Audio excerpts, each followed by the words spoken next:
Praise the lord. પ્રભુનો આભાર માનીએ, પ્રભુની સ્તુતિ કરીએ, પ્રભુને ધન્યવાદ આપીએ. આ સમયને માટે પ્રભુનો આભાર. ધન્યવાદ પ્રભુ. Hallelujah. Thank you lord. Thank you Jesus. પ્રાર્થના કરી પરમેશ્વર પિતા તમારો આભાર માનતા, તમારી સ્તુતિ કરતા, માન મહિમા અને ગૌરવ તમને આપતા, રાજાઓના રાજા, પ્રભુના પ્રભુ, મહાન પરાક્રમ દેવ, ધન્ય તથા એકલો સ્વામી, જેમને સ્વર્ગ અને પૃથ્વીને બનાવનાર પરમેશ્વર પિતા, પુત્ર, પવિત્ર આત્મા પરમેશ્વર, મેં તમારો આભાર માનીએ છીએ, તમારી સ્તુતિ કરીએ છીએ. આ સમય તમારા હાથમાં સોંપીએ છીએ.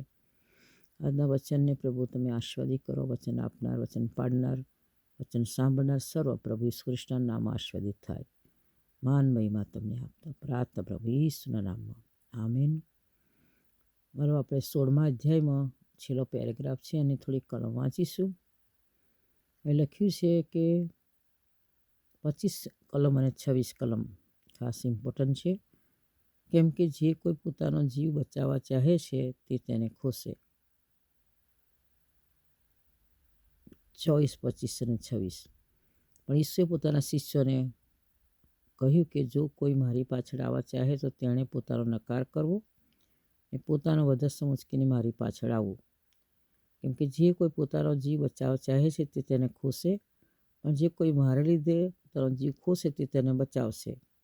કેમ કે જો માણસ આખું જગત મેળવે અને પોતાના જીવની હાનિ પામે તો તેને શો લાભ થશે, અથવા માણસ પોતાના જીવને બદલે શું આપશે?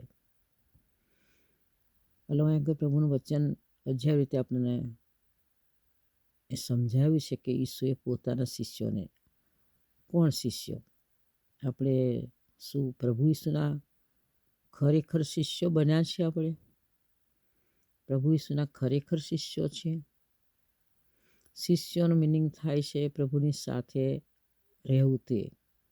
પ્રભુની કે શિષ્યો જ્યાં પણ જતા ત્યાં પ્રભુ ઈસુ શિષ્યો તેમની સાથે હતા. શિષ્યો તેમની સાથે હતા, એવું આપણે વચન વાંચીએ છીએ વાલાઓ.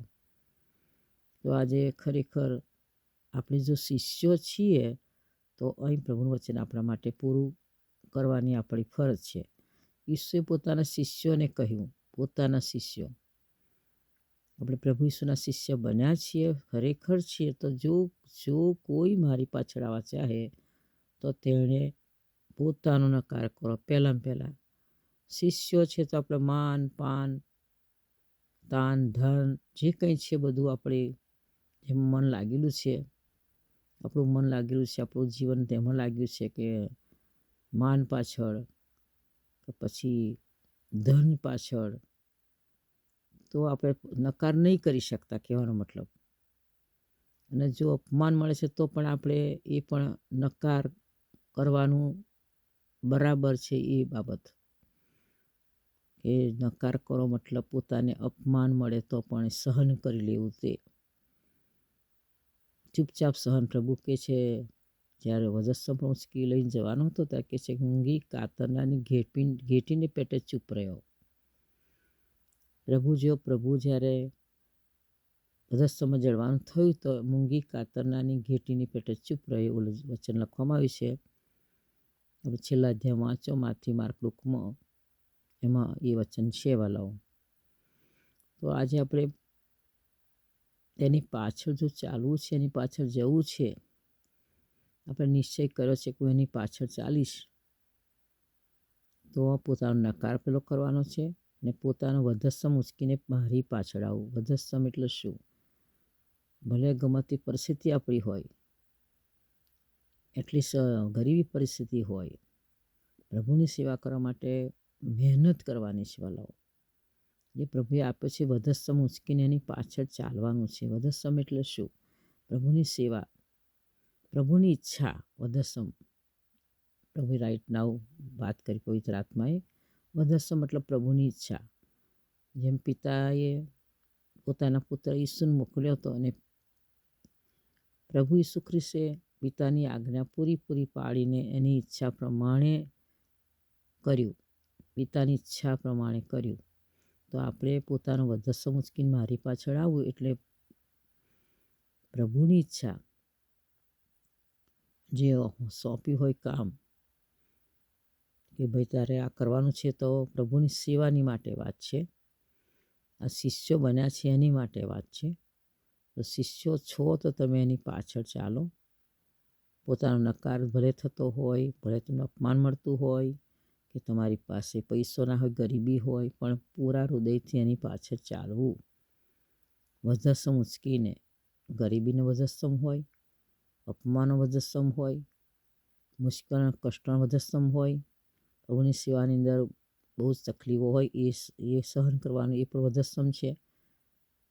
કુટુંબનો પણ વધસ્સમ હોઈ શકે. એ બધું લઈને પ્રભુની પાછળ ચાલવું એ એક વધસ્સમ બરાબર છે, અને પોતાનો નકાર પણ એ બરાબર બતાવે છે. કેમકે જે કોઈ પોતાનો જીવ બચાવવા ચાહે છે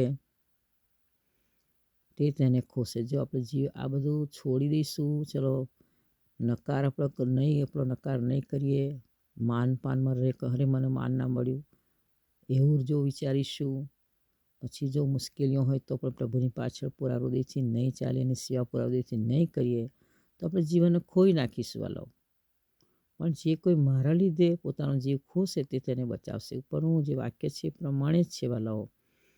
પ્રભુની સેવાના ખાતે જે માર્કમાં લખ્યું છે, સુવાર્તાની ખાતર મારો જે જીવ આપે છે તે એ પામશે. તો આપણે પ્રભુની પાછળ જો વધસ્સમ ઉંચકી લીધો છે શિષ્ય બનીને સેવાને માટે, પોતાનો નકાર કહીને, તો પછી આપણે ખોવું પડશે ગમે તે.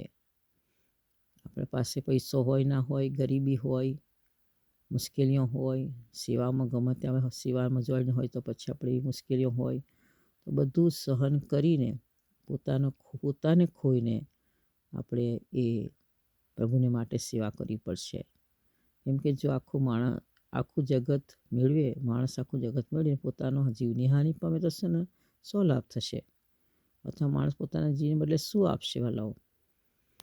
ક્યાં પાએગા તું જીત कर इस दुनिया को, क्या लाभ होगा खोकर आत्मा को, तू आजा यीशु के पास, तुझे यीशु बुला रहा, यीशु बुला रहा, यीशु बुला रहा, तेरा नाम ले लेकर तुझे यीशु बुला रहा. તમને નામ લઈને વાલાઓ, પ્રભુ આજે નામ લઈને આપણે બોલાવી રહ્યો છે કે મારી પાછળ ચાલો. પોતાનો વધસ્સમ ઉંચકી મારી પાછળ ચાલો. પોતાનો નકાર કરીને પણ મારી પાછળ ચાલો. એટલે ખરેખર આપણે પ્રભુની પાછળ ચાલવા માટે નિશ્ચય કરીએ, સાચા શિષ્ય બનીને એની સેવા કરીએ, સાચું જીવન જીવીએ. પરિવાર જીવન હોય, સેવાકાય જીવન હોય, કોઈ પણ રીતે આપણું જીવન છે, પ્રભુની પાછળ પોતાનો નકાર કરીને જે આપણને આપ્યું છે એ પ્રમાણે લઈને વધસ્સમ ઉંચકીની પાછળ ચાલીશું. એ જ આ વચનમાં આપણને સમજાવે છે. પ્રભુ વચન દ્વારા તમને આશીર્વાદ આપે. ગોડ બ્લેસ યુ મારા નાથા.